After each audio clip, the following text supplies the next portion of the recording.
नमस्कार, फुटकर न्यूज़ में आप सभी का स्वागत है। मैं हूं ईशा पटेल।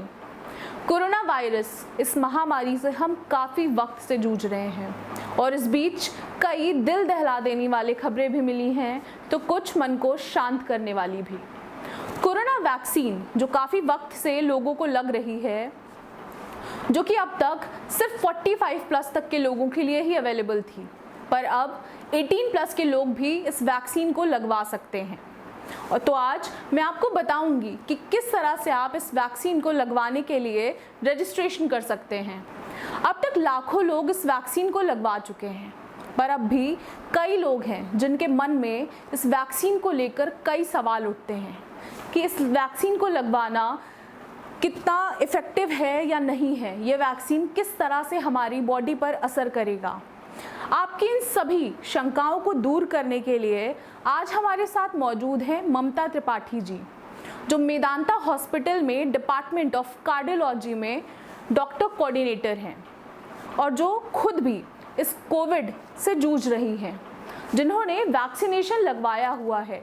तो आज हम उनसे जानेंगे कि वैक्सीनेशन लगवाने के बाद वो किस तरह से उनकी बॉडी पर प्रभाव डाल रहा है और किस तरह से उन्हें मदद कर रहा है इस कोरोना वायरस से लड़ने के लिए। तो आइए बात करते हैं ममता जी से। नमस्कार, मेरा नाम ममता त्रिपाठी है। फुटकर न्यूज़ के सभी श्रोताओं को मेरा नमस्कार।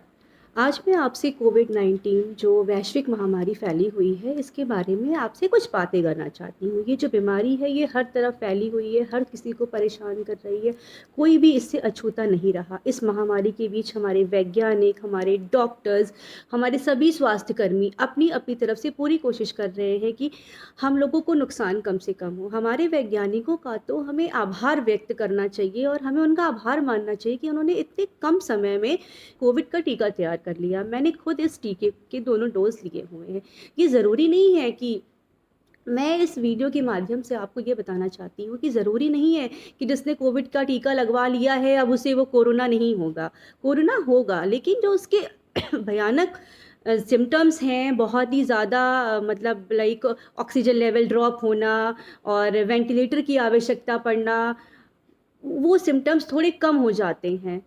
मैं आपको अपना पर्सनल एक्सपीरियंस बता रही हूँ। मैंने 4 मार्च 2021 को अपना सेकेंड डोज लिया हुआ था। 20 अप्रैल को मैं कोविड पॉजिटिव आई। मुझे बहुत ही माइल्ड सिम्टम्स हुए, मुझे इतनी परेशानी नहीं हुई। मुझे हल्का खांसी, हल्का ज़ुकाम हुआ, मुझे फ़ीवर नहीं हुआ, मेरा ऑक्सीजन लेवल बिल्कुल मेंटेन रहा, SpO2 मेरा 98-99 रहा, मुझे सांस फूलने की कोई प्रॉब्लम नहीं हुई। तो मेरे आपसे यही अनुरोध करूंगी कि और यही विनती है कि कृपया इस कोविड-19 के टीके को की अहमियत को समझें और टीकाकरण ज़रूर करवाएं। तो हमने बात करी ममता त्रिपाठी से, जिन्होंने बताया कि वैक्सीनेशन लगवाना कितना ज़रूरी है। तो आइए अब जानते हैं कि वैक्सीनेशन के लिए आप रजिस्ट्रेशन कैसे कर सकते हैं। ये वेबसाइट है cowin.gov.in। आप इस वेबसाइट के थ्रू भी रजिस्ट्रेशन कर सकते हैं या फिर आप आरोग्य सेतु या उमंग के माध्यम से भी रजिस्ट्रेशन कर सकते हैं।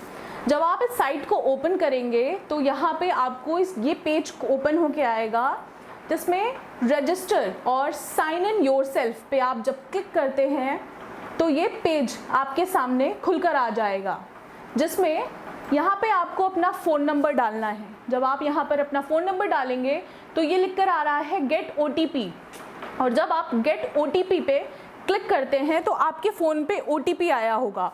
उस OTP को डालने के बाद में आपके फ़ोन में ये पेज ओपन होके आ जाएगा, रजिस्टर फॉर वैक्सीनेशन। आपको इस फॉर्म को फिल करना है, जहाँ पर पहला है फ़ोटो ID प्रूफ, जिसमें आप अपना Aadhaar card, driving licence, PAN card, passport, pension book, NPR smart card, voter ID, जो भी आपके पास ID प्रूफ है वो आप यहाँ पे फिल कर सकते हैं। फिर सेकंड है फ़ोटो ID नंबर, जो भी आपने ID प्रूफ सेलेक्ट किया है उसका आप ID नंबर फिल कर दीजिए। फिर आप अपना नाम भर दीजिए। उसके बाद आपको अपना जेंडर बताना है और ईयर ऑफ बर्थ। सिर्फ इतनी सी जानकारी भरने के बाद में आप रजिस्टर पर क्लिक कर देंगे और आप वैक्सीनेशन के लिए रजिस्टर्ड हो जाएंगे।